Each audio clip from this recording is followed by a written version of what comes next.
are learning new details about the death of a reality TV star and fitness guru, Greg Plitt. The Burbank Police Department is investigating Greg Plitt's unusual death. Words like integrity and honor, discipline, character, they're lost in society. That's why when you see something pure, it just jumps off the page, jumps off the screen. 250 magazine covers, Hollywood films, global commercials, and a fire that inspired millions. You only live once, but if you work it right, once is enough, my friends. He was the most successful fitness model in history.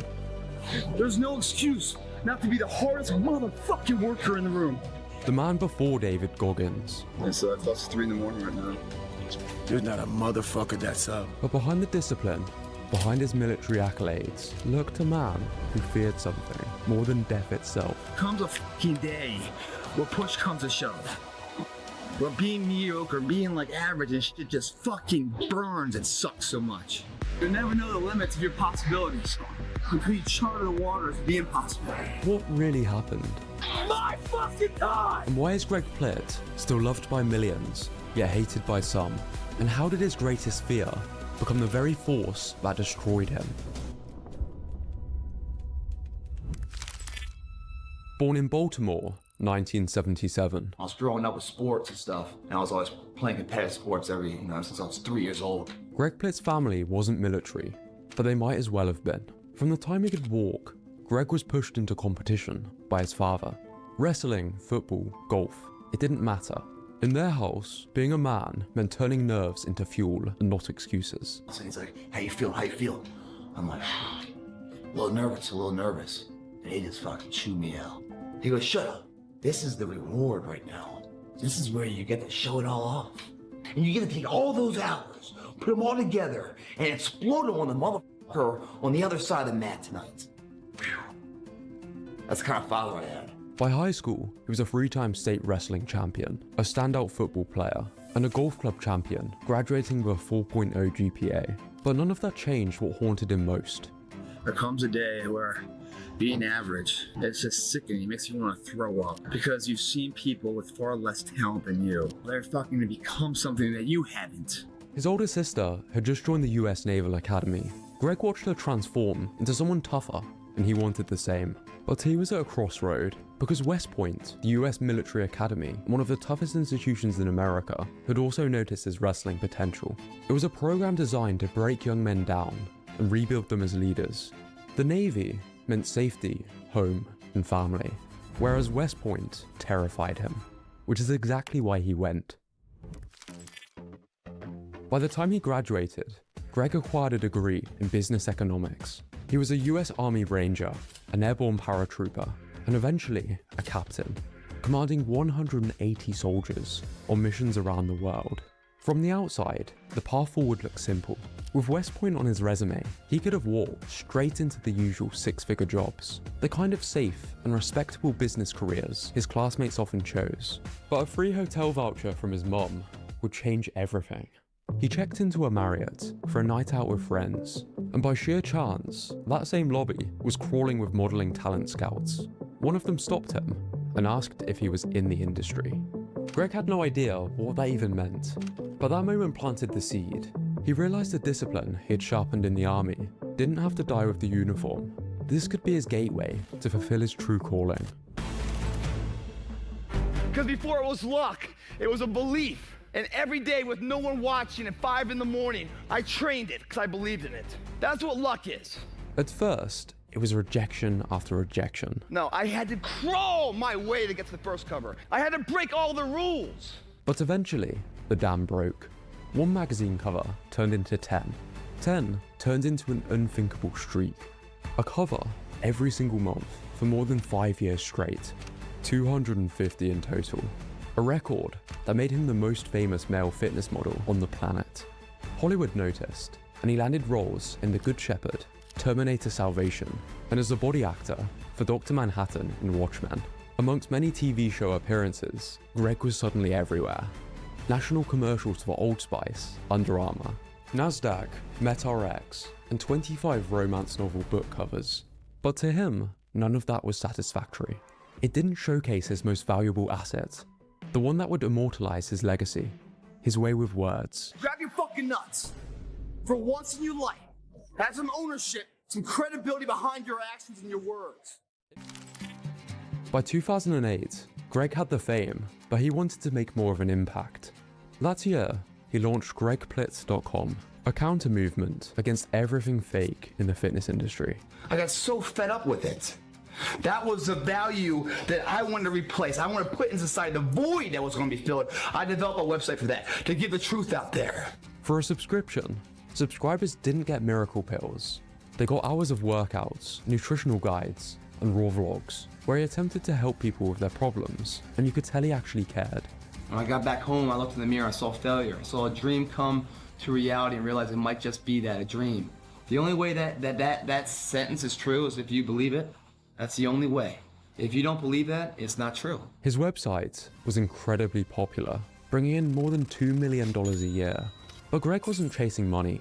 We are what we repeatedly do. Therefore, excellence is not an accident, but a habit. He tore into mediocrity, mocked shortcut culture, and told people to bet on themselves. I failed is 10 times more of a man than someone said, what if? Because what if never went to the arena. On stage at expos, his words drew in thousands. It's not about where we end up in life. It's about the distance we travel. He had found what he was searching for all along, a way to turn his own pain and philosophy into fuel for millions. Become the motherfucker you knew you could be. No one's gonna give it to you. No one's gonna give you the encouragement for it. You gotta find it from within. The belief of your fucking self. But behind the indestructible image was a man terrified of mediocrity. But I look in the mirror, man, and anxiety fills me. Every morning I beat myself up. You know, I believe in myself so much that there's more I can do, but like, isn't enough time? 36 years old, man. Greg was always chasing improvement, even if it was at the expense of safety. Because we don't want to be normal. Normality is what weak people call living. I call it death. His online persona wasn't an act. With over 2,500 skydives, Greg lived every word he preached.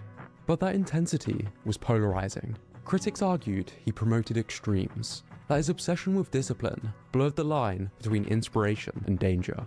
People called him a jackass, that he's full of himself, just marketing himself to make money. He was a brand, no question, but his online persona was, at most, an exaggeration of how he really was. If you really want to avoid all the critics in your life, then do nothing, say nothing, and be nothing, and you'll never get their attention. But if you are something, and you're doing something, and you become something, guess what? You get their attention. And that pisses them off, because they could never be what you are now. What are you in a dash? No, you go to any gravestone, it says like, 1920 dash 2002. What's that dash? Well, dash is life. Whether it's spending hours responding to questions from fans with his best advice, or going above and beyond to film his motivational videos, he was clearly focused on service over trying to make a quick profit. I'm always gonna give it my 110 fucking percent. If you guys do not do that, I promise you, your life will haunt you for the rest of your days. Everyone from his family to his audience knew what he stood for. When they say it can't be done, tell them you haven't tried yet. This was the essence of everything he believed, but it would also be the last video blog he would ever record.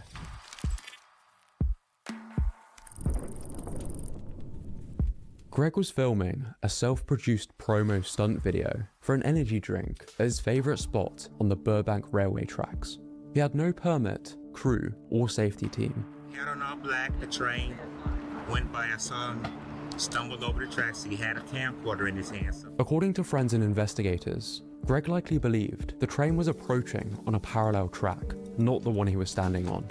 The horn blared, but it was already too late.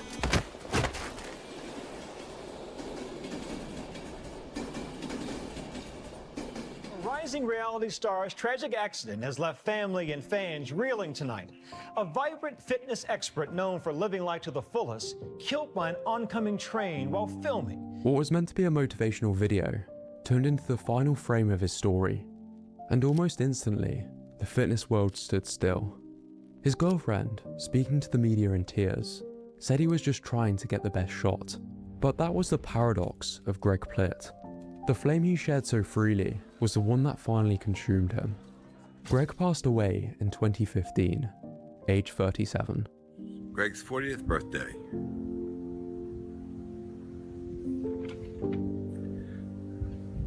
Doesn't seem possible.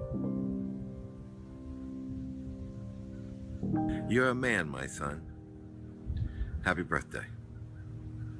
We love you. It's all good, guys. It's coming. There's no fear towards death. And when it does come, the only reason why you have fear is because you didn't do everything you wanted to do in your life. Greg Plitt stayed true to his words. Every word he spoke, every video he filmed, every risk he took was built on a single belief. You're all a lot more than you know. You got more inside of you to give. In less than a decade, he became the most successful fitness model in history. There were global campaigns, Hollywood films, a website that turned motivation into a business worth millions. But none of it mattered as much as the people. Put the emphasis on you internally, what you want to be for who you are. That's a fire that will never burn out. Critics accused him of toxic hustle culture, of selling delusion, but his impact was undeniable. The only thing that's valuable, guys, is how you see yourself in the mirror. You want to build confidence from within. His story is a bittersweet reminder that time is slipping away. Death gives you an eye-opening perspective of what matters. It gives you accountability, and it gives you responsibility. Second by second, you lose the opportunity to become the person you want to be. Or you can stop making excuses and take charge of your fucking life.